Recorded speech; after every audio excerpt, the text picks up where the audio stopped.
আমরা জানি গতকালকে যে ট্র্যাজেডি, এই ট্র্যাজেডি আমাদের সকলকেই একটা রক্তক্ষরণ হয়েছে। আমরা সেখান থেকেই পাবলিক ইন্টারেস্ট লিটিগেশন হিসেবে আমি এই রিট পিটিশনটা ফাইল করেছি। আজকে আমরা এই রিট পিটিশনটা ফাইল করেছি ম্যাডাম জাস্টিস ফাহমিদা কাদের এবং মিস্টার জাস্টিস মোহাম্মদ আসিফ হাসানের কোর্টে। আমরা এখানে রিট পিটিশনটার পারমিশন চেয়েছি, কোর্ট আমাদেরকে পারমিশন দিয়েছে। আগামীকালকে শুনানির জন্য তারিখ নির্ধারণের জন্য আমাদেরকে বলেছে মেনশন স্লিপ জমা দেওয়ার ক্ষেত্রে। তো আমরা রিটে যেটা চেয়েছি, আমাদের রুলে 3টা বিষয় আমরা চেয়েছি। একটা হচ্ছে এখানে যে বেয়ারিং প্যাডটা ছিল, এই বেয়ারিং প্যাডটার গুণগত মান নিশ্চিতকরণ হয়েছে কিনা সেটার উপরে আমরা রুল প্রেয়ার করেছি। এবং এটার সঙ্গে এই বেয়ারিং প্যাড এবং মেট্রো রেল এবং হলো সারা ঢাকা শহরের যে ফ্লাইওভারগুলো আছে, ফ্লাইওভারের যে রক্ষণাবেক্ষণ আছে, এই রক্ষণাবেক্ষণের কোনো অবহেলা আছে কিনা এবং এই অবহেলাজনিত কারণে এই ঘটনা, এই ট্র্যাজেডি হয়েছে কিনা সেটার উপরে আমরা রুলের প্রেয়ার করেছি। এবং পাশাপাশি এখানে যে এই রক্ষণাবেক্ষণের যে জবাবদিহিতা সেটার স্বচ্ছ প্রক্রিয়া আছে কিনা সেটার উপরেও আমরা রুলের প্রেয়ার করেছি। এবং আমরা দুটো ডাইরেকশন চেয়েছি।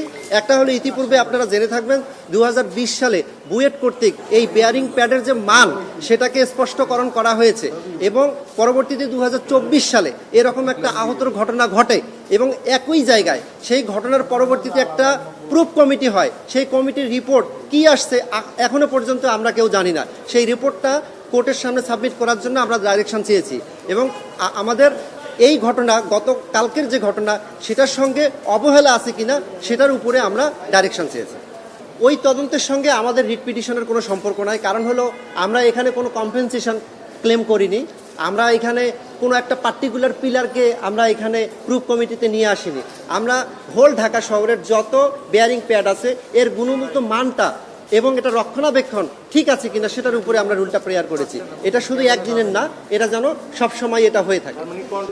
সেইটাই আমরা ওই সময় যে কমিটিটা গঠন করা হয়েছে সেটা এখনও এই রিপোর্টটা কি সাবমিট হয়েছে এবং সেখানে কি তথ্য তারা পেয়েছে সেটাও আমরা এখানে ডাইরেকশনের মধ্যে নিয়ে আসছি। জি, গতকালকের যে এই একটা ট্র্যাজেডি সেটার উপরে আমি মনে করি যে আমার মতো সকলের মানুষের রক্তক্ষরণ হয়েছে, সেটার উপরেই আমাদের পাবলিক ইন্টারেস্ট লিটিগেশনে আমরা এই রিট পিটিশনটা আজকে ফাইল করেছি। এবং কোর্টের সামনে যখন আমরা নিয়ে এসেছি, কোর্ট আমাদেরকে এটার পারমিশন দিয়েছে ফাইল করবার জন্য। আগামীকালকে শুনানির জন্য আমাদেরকে মেনশন করে জমা দিতে বলা হয়েছে।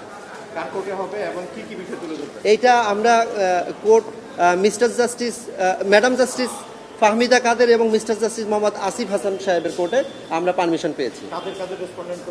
আমরা 4 জনকে রেসপন্ডেন্ট করেছি।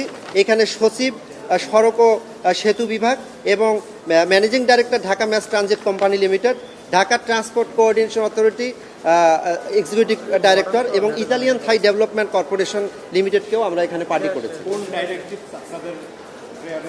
জি, আমরা ডাইরেকশন চেয়েছি দুটো বিষয়ে।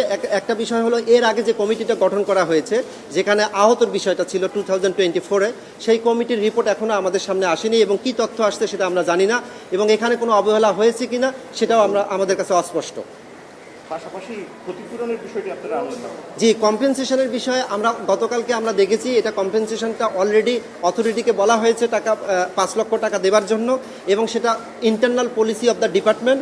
এইখানে আমরা কম্পেনসেশন আমরা ক্লেম করিনি, কারণ আমরা তো ওইখানে একটা তদন্ত কমিটি আছে, সেপারেট তদন্ত কমিটি। আমাদের এই তদন্তটা ডিফারেন্ট একটা ওয়েতে তদন্ত, সেই কারণেই আমরা এটার সঙ্গে অ্যাড হইনি। একটা জীবনের মূল্য কি 5 লক্ষ টাকা? এইখানে সুযোগ রয়েছে না, এটা অবশ্যই না। এখানে 5 লক্ষ টাকা এটা অধিদপ্তর তাদের কম্পেনসেশন, তারা এটাকে অবহেলাজনিত কারণে এটাকে দিচ্ছে, কিন্তু এইটা অবশ্যই এনাফ না। এটার জন্য আমরা রুলের মধ্যে যে পুরো কমিটি নিয়ে আসছি, যদি কমিটি ফাইনালি এটা নিয়ে আসতে পারে যে এখানে অবহেলা হয়েছে, সেখানে আমরা পরবর্তীতে কম্পেনসেশনও ক্লেম করতে পারবো।